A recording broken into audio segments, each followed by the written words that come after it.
Merci de nous rejoindre sur Radio Mali à Bamako, il est 13h.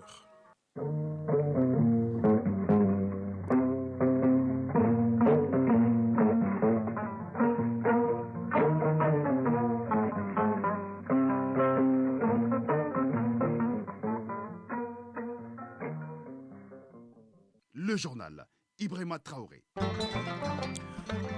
À la une de cette édition, jour de Noël, des messes sont organisées dans toutes les églises catholiques et protestantes au Mali, des louanges, des cantiques d'allégresse ou encore des prières magnifiant la venue du Sauveur.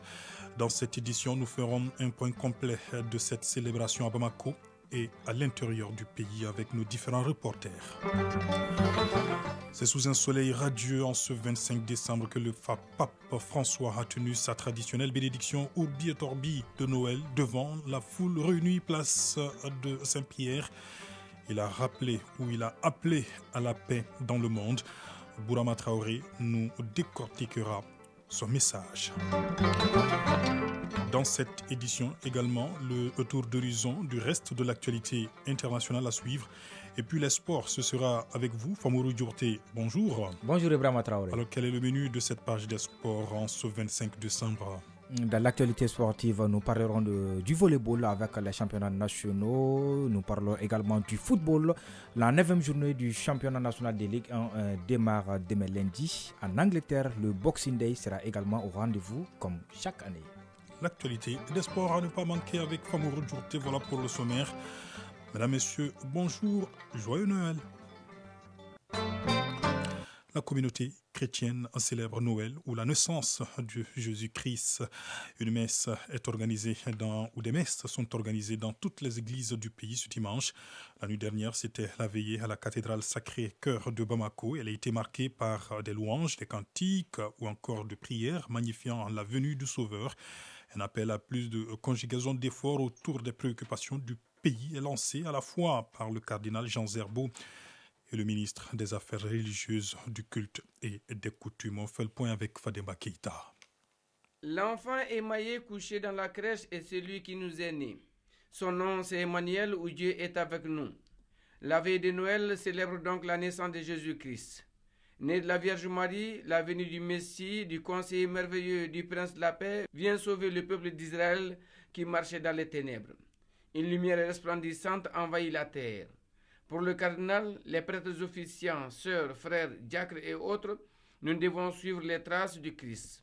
Sa lumière est pour les fidèles chrétiens et pour l'humanité, symbole d'amour, de pardon, de justice, d'union fraternelle, d'entraide, j'en passe. Cardinal Jean Zerbo, archevêque de Bamako. Rendons grâce au Seigneur qui nous rassemble pour célébrer ensemble cette fête solennelle. Je pourrais dire, même l'enfant nous est donné, nous pouvons dire, il nous est confié, pour qu'il fasse de nous ce qu'il est lui-même, pour que nous devenions à son image, des véritables enfants de Dieu. Soyez sans crainte, car voici que je vous annonce une bonne nouvelle, une grande joie pour tout le peuple. Aujourd'hui, dans la ville de David, vous est né un sauveur, que le Christ Jésus. Un sauveur nous est né.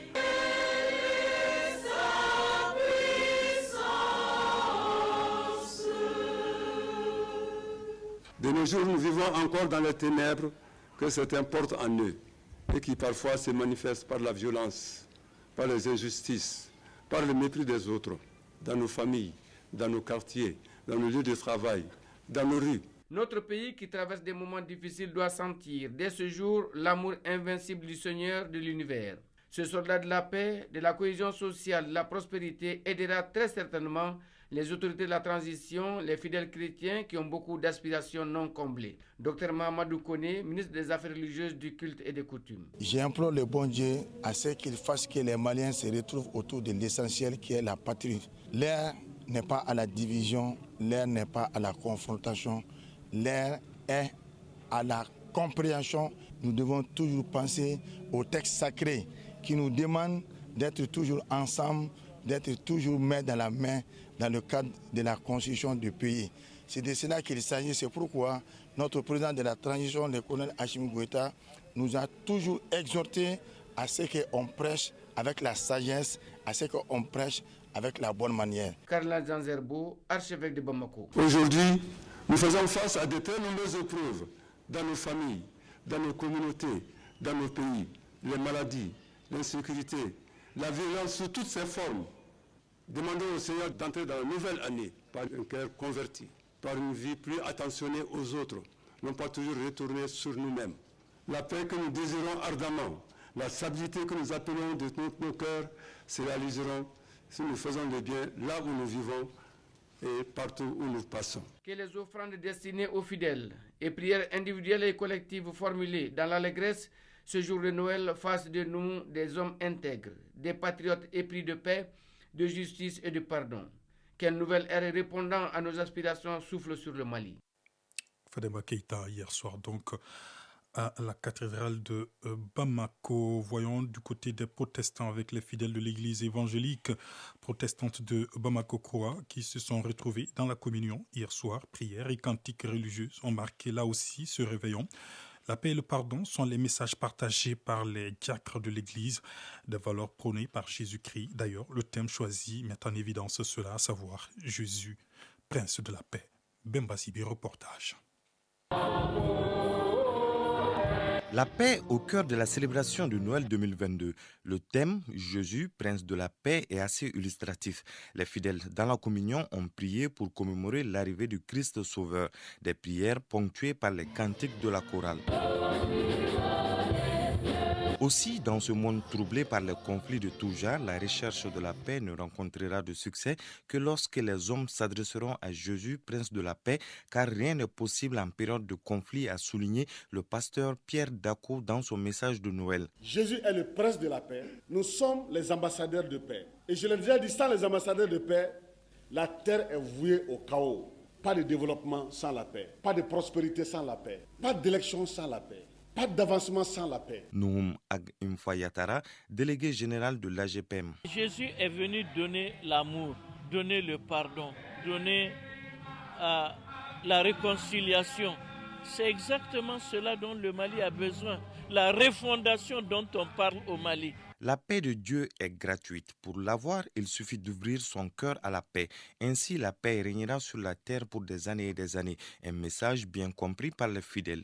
Hugues Penda, fidèle. Nous sommes dans la joie de célébrer Noël, la venue du Fils de Dieu, Jésus-Christ, pour apporter la paix au monde, au Mali, et dans notre foyer, un peu partout. Tangara Nema Guindo, fidèle. Nous avons célébré Noël, nous avons célébré l'amour, nous avons célébré le prince de paix, parce que Dieu nous a donné un sauveur. Amaguen Keïta, fidèle. Nous sommes dans la joie parce que nous avons mis le réveillon 2022 sous le signe de la paix. Parce que l'enfant qui nous est né, Jésus-Christ, est venu avec la paix au monde.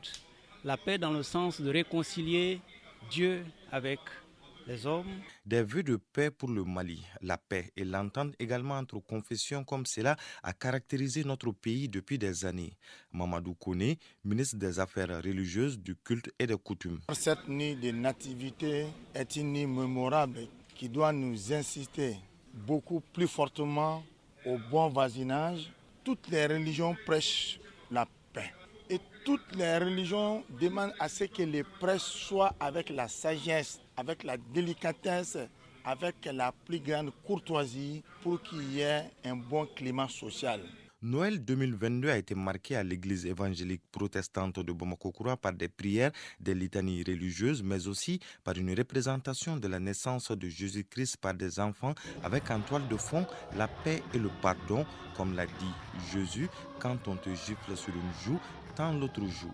Ne payez pas le mal par le mal, car qui prend l'épée périra par l'épée. Voyons à présent du côté à l'intérieur du pays et plus précisément à Sikasso, où la communauté chrétienne fête Noël dans la joie. Des milliers de fidèles ont pris part ce matin aux prières organisées dans les églises catholiques et protestantes de la capitale du Kénédougou. Des prières pour la paix, la stabilité et la cohésion sociale. La fête de Noël se poursuit avec l'adoration durant toute la journée.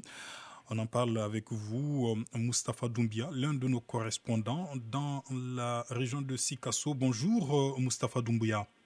Bonjour, Ibrahim Traoré. Alors, vous avez fait le tour de certaines églises de la ville ce matin. Qu'avez-vous vu et entendu? Affirmatif, Ibrahim Traoré. Et nous étions dans certaines églises et nous allons dire tout simplement que c'est une fête de la nativité de Jésus-Christ célébrée dans toutes ses dimensions dans la ville de Sikasso. Cela est valable aussi bien pour les fidèles catholiques que pour les protestants. Dans les églises, tout comme dans les quartiers, on sent que c'est un jour de fête à travers la mobilisation, les habillements et les animations un peu partout dans les quartiers. Alors, si nous nous intéressons à la fête de Noël chez les catholiques, il y a eu d'abord la veillée organisée l'année dernière à la cathédrale de Sikasso, connue sous l'appellation Église de la Mission catholique. Cette église a encore reçu des milliers de fidèles ce matin pour des prières dirigées par l'abbé Basile Dambélé, le curé de la paroisse cathédrale de Sikasso. À ce niveau, les prières sont concentrées, entre autres, sur la paix, la stabilité, le vivre ensemble et le pardon. Nous retrouvons ces mêmes vœux, ces mêmes prières chez les protestants qui ont aussi eu une nuit marquée par des louanges, de l'adoration, des prières et la prédication. Ce matin encore, ces louanges et ces prières ont continué chez les protestants de l'église centrale de Sikasso qui est dirigée par le pasteur Michel Diarra. Le reste de la journée est consacré à l'adoration selon le pasteur. Il y a un autre aspect de la fête qui mérite d'être évoqué, Ibrahim.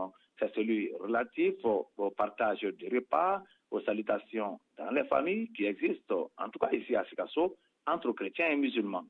Ce qui vient d'ailleurs corroborer une déclaration du curé de la cathédrale de Sikasso qui disait dans son message que la nativité de Jésus-Christ est la fête de l'amour de Dieu, la fête de la réconciliation, de la justice, de la paix et du partage. On retient donc que Noël est fêté ici à Sikasso dans l'entente et la cohésion et que la fête se poursuit sans incident. Ibrahim Traoré. Merci.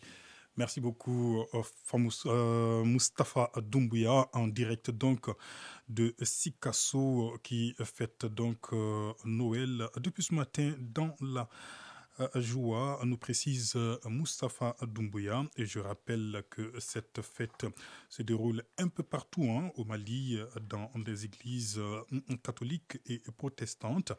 Partage de repas, salutations dans les familles. Les Maliens partagent donc cette fête avec la communauté chrétienne. Partons à présent dans la région de Tombouctou, oui, à Tombouctou, où les fidèles chrétiens fêtent également Noël par des chants, des prières et des messages de paix. L'ensemble des 4 églises de la ville, catholiques aussi bien que protestantes, vivent au rythme de cette célébration de la naissance de Jésus-Christ. Najim Baba Sissé, bonjour.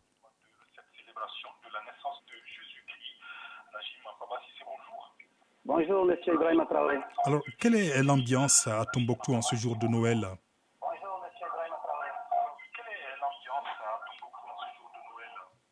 Alors, ce jour de Noël à Tombouctou, la commémoration de la nativité du prophète Jésus-Christ est fêtée en grande pompe ici.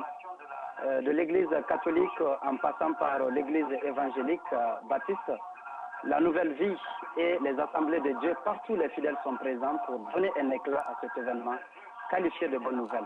Najim Baba Sissé, je vais vous interrompre juste un instant, vous permettre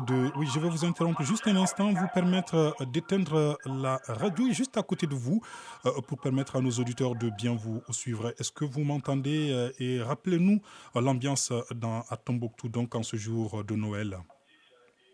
Alors, monsieur Ibrahim Traoré, voilà, je reviens. Je disais que la commémoration de la nativité du prophète Jésus-Christ, Noël, est fêtée en grande pompe ici à Tombouctou.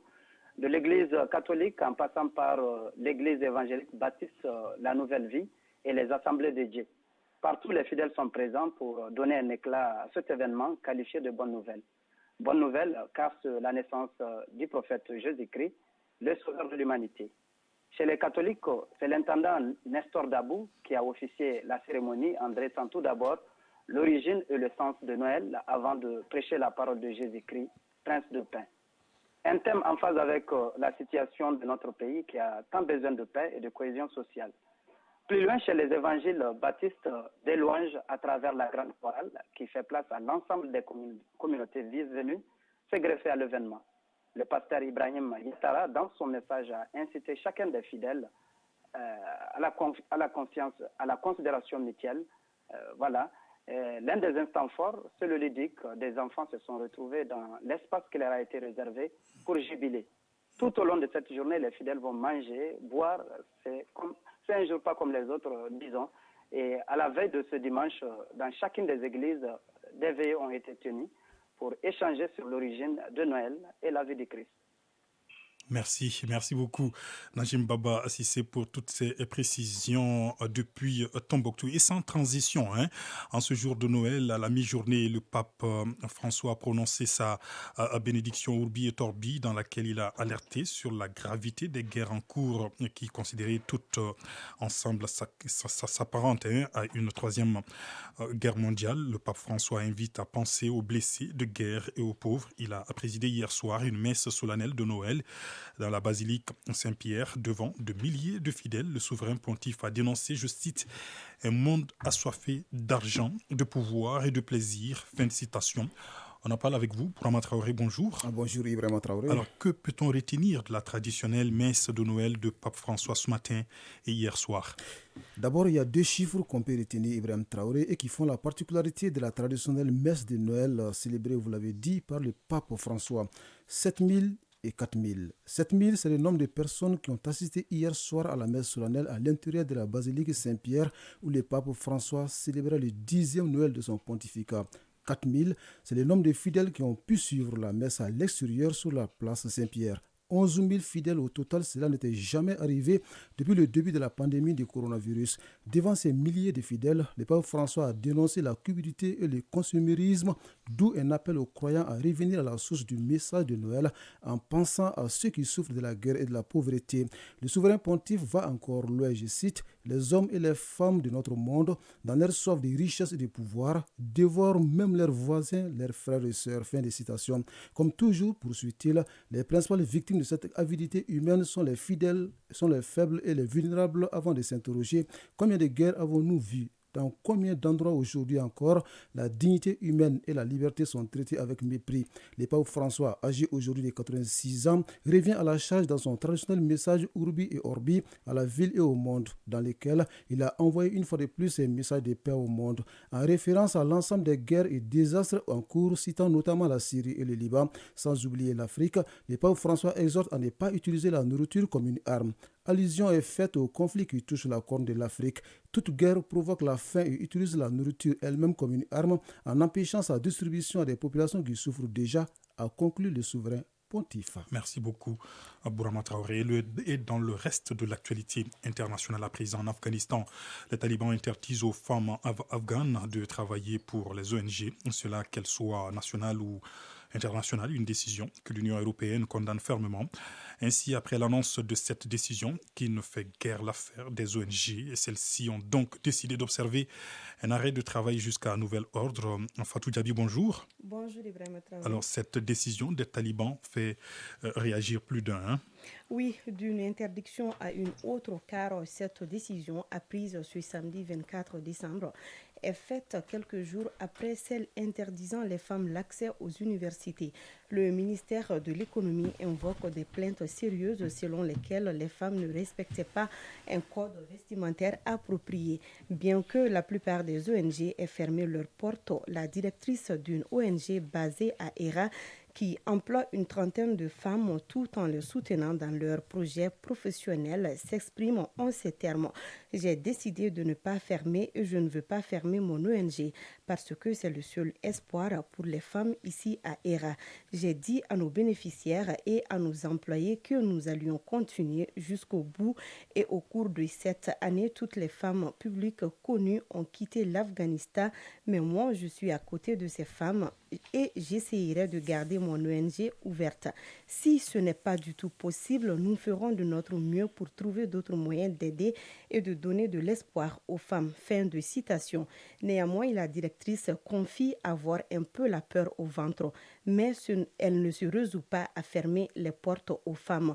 Il faut noter que ces ONG constituent l'un des rares secteurs que compte un pourcentage élevé de femmes parmi leurs employés. Ces femmes sont souvent les seules à travailler au sein de leur foyer et à soutenir leur famille financièrement, alors que l'Afghanistan traverse une grave crise économique. L'ONG danoise Dakar, qui travaille sur l'accès à l'eau et qui emploie de nombreuses femmes à travers le pays, est l'une des ONG internationales qui suspend ses activités à partir de demain. Mais avant, la direction tiendra une réunion ce dimanche pour décider de la conduite à tenir. La question que se pose John Morse, le directeur de cette ONG, est de savoir comment aider les femmes pour faire en sorte que les talibans reviennent sur leur décision. Cette décision est un choc, reconnaissent plusieurs organisations non gouvernementales, mais le ton était déjà donné depuis plusieurs mois. Les ONG dirigées par des femmes en Afghanistan avaient déjà beaucoup de mal à renouveler leur licence. Par ailleurs, certaines ONG internationales ont demandé à leurs employés femmes de travailler de chez elles jusqu'à nouvel ordre. En revanche, d'autres intervenants dans le secteur médical ont décidé de poursuivre leurs activités car les patients sont nombreux.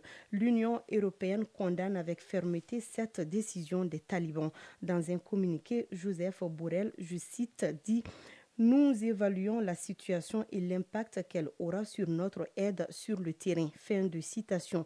Et Anthony Blinken, le secrétaire d'État américain, qualifie cette décision de dévastatrice pour le peuple afghan. Ibrahima Traoré. Merci beaucoup Fatou Diaby pour tous ces détails. La peine de mort est abolie en Zambie. Le président Hakainde Hichilema a approuvé un projet de loi mettant fin à la peine de mort dans le code pénal ainsi que le crime pour diffamation à l'encontre du chef de l'État. Un moratoire suspendait les mises à mort depuis 1997 en Zambie. Le président zambien tient ainsi une promesse de campagne saluée par les militants des droits de l'homme, mais aussi critiquée. Les explications avec vous, Lassina Keita.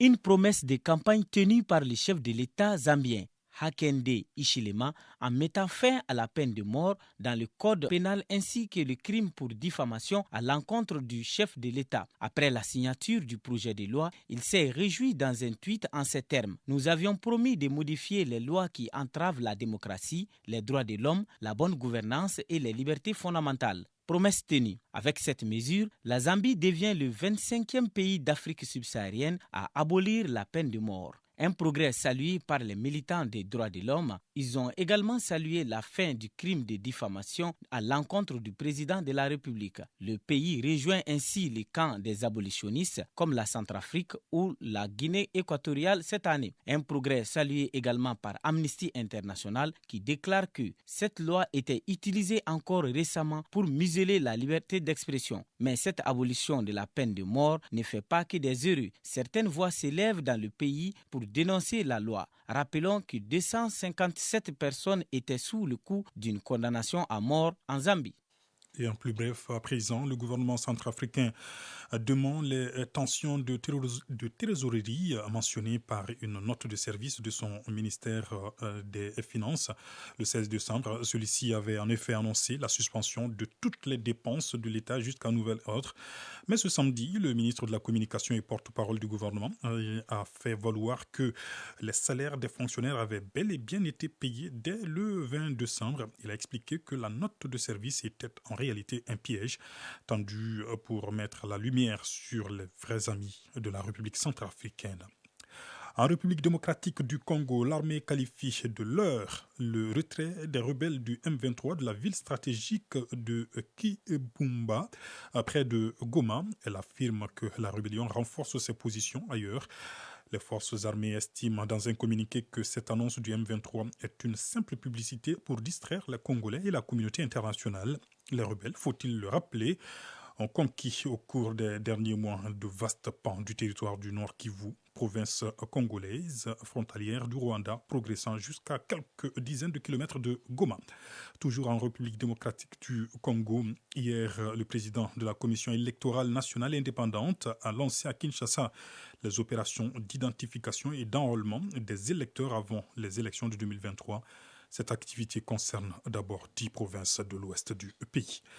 En Afrique du Sud, dernier bilan, 15 personnes sont mortes et 40 autres blessées dans l'explosion d'un camion-citerne de gaz à Boksburg, à une quarantaine de kilomètres à l'est de Johannesburg, annonce faite ce matin par le gouvernement. Tout le matin, le camion s'est retrouvé coincé sous un pont à proximité d'un hôpital et d'habitation lorsque le drame s'est produit.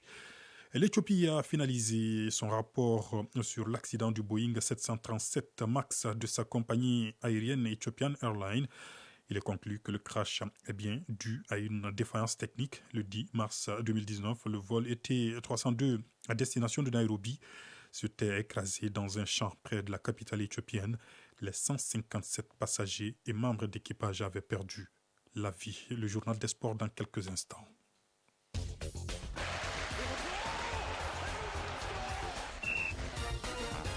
Oui, les sports avec vous, Fambourou Djourté. Bonjour.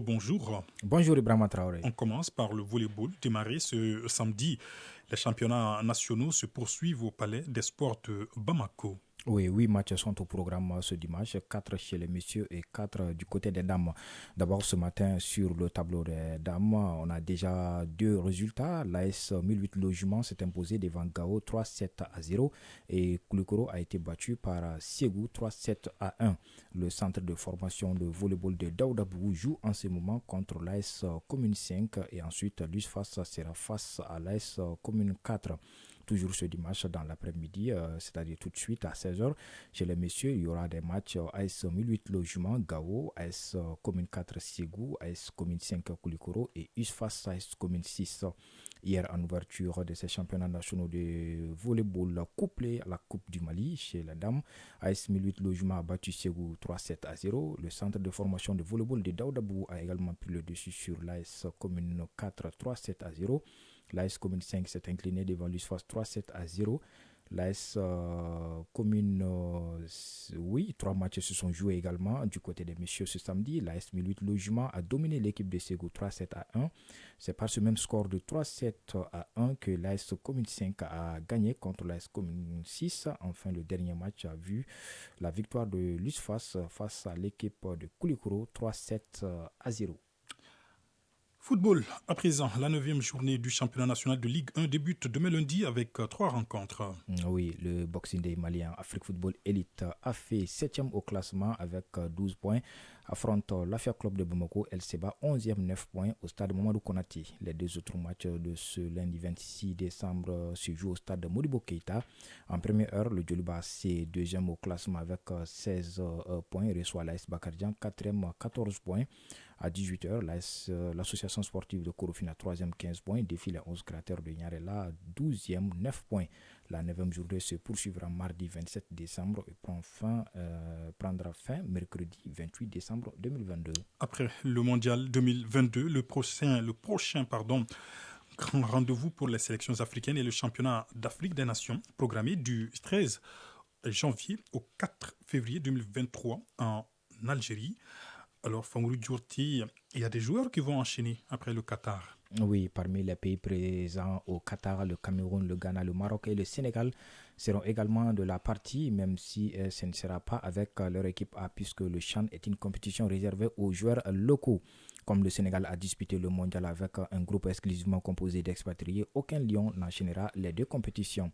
On aurait pu en revanche retrouver 3 joueurs demi-finalistes du mondial avec le Maroc. Le latéral gauche Yahya Atiyat Allah, très en vue lorsqu'il a supplié Noussair Mazraoui, l'expérimenté milieu de terrain, Yahya Jabran, déjà vainqueur des CHAN 2018 et 2020, et le gardien Reda Tagnaouti, sauf que ces 3 cadres du Wydad Casablanca n'iront pas en Algérie.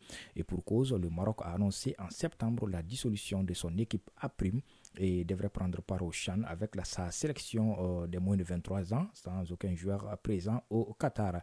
Les expatriés de moins de 23 ans seront retenus en club puisque la compétition n'a pas lieu sur des dates FIFA. En revanche, on devrait retrouver 2 Camerounais présents au mondial. L'ailier Jérôme Ngom Bekeli, 24 ans, du Colombo Sportif du Dja, auteur de la passe décisive pour Vincent Abouakar lors de la victoire face au Brésil au mondial 2022. Et l'attaquant Souaibou Marou du Coton Sport de Garoua, qui n'a pas eu l'occasion de jouer au Qatar. Ces 2 éléments font déjà partie de la présélection convoquée par le sélectionneur A' Alioune Saïdou pour préparer le CHAN.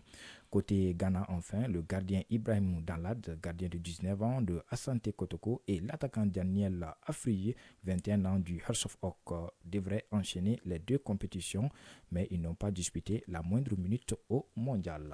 En Angleterre, le milieu de terrain de Chelsea, N'Golo Kanté, ne reflera pas les pelouses avant fin février. Oui, le Français qui est absent depuis mi-octobre et qui avait dû déclarer forfait pour la Coupe du Monde voit son retour sur les terrains une nouvelle fois repoussé. Présent en conférence de presse ce vendredi, Graham Potter a annoncé la mauvaise nouvelle.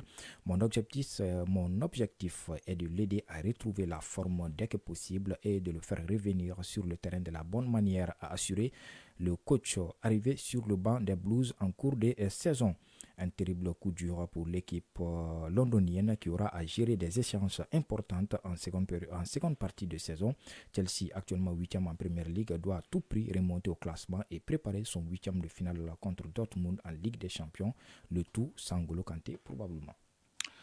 On termine par le Boxing Day 2022, qui marque le retour de la Première Ligue anglaise après une pause imposée en raison de la Coupe du Monde. Oui, si traditionnellement la Première Ligue est le seul championnat à ne pas faire de trêve durant les fêtes de fin d'année, cette saison sera particulière avec la Coupe du Monde au Qatar ayant mis en pause tous les championnats du monde entier.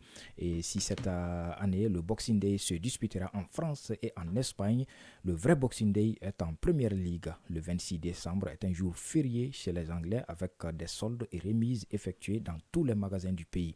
En ce qui concerne le football, car c'est ce qui nous intéresse ici, cette saison, le Boxing Day de la Premier League est différent des autres années, arrivant après la Coupe du Monde 2022 au Qatar et une pause de 6 semaines. Les organismes et les états physiques de certains joueurs pourraient bien être fluctuants entre les joueurs qui ont participé au mondial et ceux qui sont restés à la maison avec du repos puis une nouvelle préparation physique. Cela pourrait nous offrir des surprises avec des joueurs et des équipes ayant la bave aux dents et d'autres qui reviendront du Moyen-Orient avec le bleu de l'événement et la fatigue. De quoi donner du spectacle durant les 3 journées de Premier League à venir.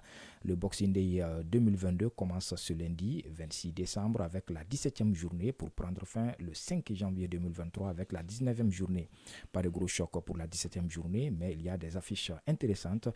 Aux portes du podium, Tottenham devra être très vigilant au moment de se rendre sur la pelouse de Brentford, leader avec 5 points d'avance sur City. Arsenal recevra une équipe de West Ham décevante lors de la première partie de saison.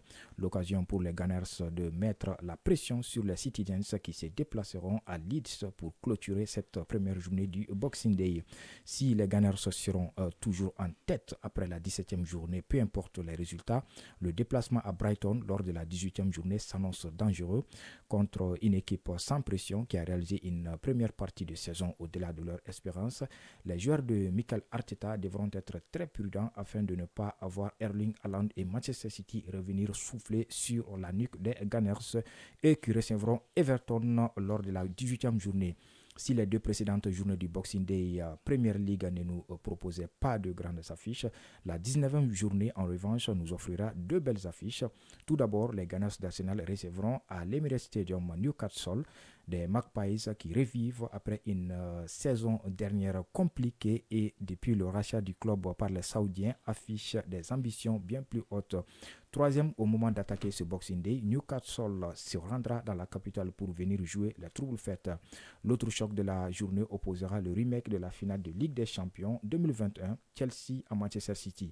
Si les Blues déçoivent cette saison avec une modeste 8e place, le talent reste présent dans l'effectif. En face, les Citizens ne peuvent pas viser un autre résultat qu'une victoire en vue du titre. Un match qui clôturera ce Boxing Day 2022 de la plus belle des manières. Et pour rappel, Ibrahima Traoré, la toute première affiche de la Premier League Boxing Day a été jouée le 26 décembre 1860 entre Sheffield United et Hallam FC. Si pendant des décennies, des derbies étaient mis en avant pour ces fêtes de fin d'année, la fédération anglaise a depuis oublié cette tradition, mais propose toujours de belles affiches. Et l'intérêt sportif est à son maximum avec 3 journées disputées en l'espace de 8 jours, de quoi faire payer ceux qui ont préféré faire la fête et profiter de la dinde de Noël. Que de détails, hein? Merci. Merci beaucoup, Famoury Diorté, pour toutes ces informations sportives. Beaucoup. La santé dans quelques instants. Focus santé. En plus du paludisme, les moustiques peuvent causer d'autres maladies plus graves. Il s'agit par exemple de la filariose lymphatique, une maladie tropicale négligée, communément appelée emphantiasis ou grosse jambe. On en sait plus dans Focus Santé en rediffusion avec Baraki Sawatara. Gonflement des membres et le plus souvent des jambes, donnant lieu à des douleurs, des handicaps sévères et de la stigmatisation sociale. Voilà tout ce qu'engendre l'éléphantiasis. Et depuis plus de 18 ans, Bani Samake traîne cette maladie avec lui. D'un seul pied au début, aujourd'hui il se retrouve avec 2 grosses jambes. Bani Samake, patient. Depuis le début de la maladie, j'ai réduit mes activités. Chaque année, je sens un poids supplémentaire.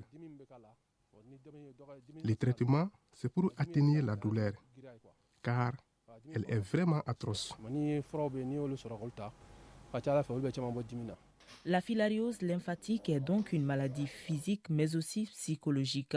L'infection est transmise à l'homme par les piqûres de moustiques. Dr Falay Keita, responsable de la prise en charge des complications de la filariose lymphatique. Dans le diagnostic différentiel, on a un panel très large de causes. Mais les causes les plus importantes qui nous préoccupent et qui sont plus préoccupantes, c'est surtout la transmission par le moustique, les mêmes moustiques qui transmettent par l'anophèle femelle. Là, on peut contrôler les autres choses, les autres causes, mais les causes liées à un vecteur mobile, c'est ça le gros problème, la grande problématique de ces affections-là. Selon une étude, moins de 2% de la population sont touchés par cette maladie et 60% de cette portion est causée par les moustiques. Il est donc vrai que les moustiques sont les principaux vecteurs, mais pas que. Dr Falay Keita, responsable de la prise en charge des complications de la filariose lymphatique. L'autre aspect, c'est les infections bactériennes. On peut être dans un endroit souillé, et cet endroit souillé-là, s'il y a des bactéries qui peuvent causer cette maladie, et si tu as une porte d'entrée malheureusement au niveau de tes pieds, si ces bactéries-là ont l'occasion de pénétrer dans ton organisme, ils peuvent créer cette maladie. C'est ce qui commence à être très fréquent dans notre pays avec ce qu'on appelle habituellement érysipèle.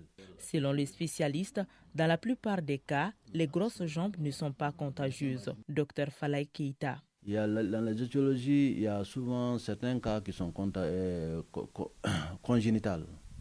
C'est-à-dire souvent on a quelques cas où le malade dit que le père avait ça ou bien la maman avait ça. Mais c'est des cas aussi qui valent pas 1%.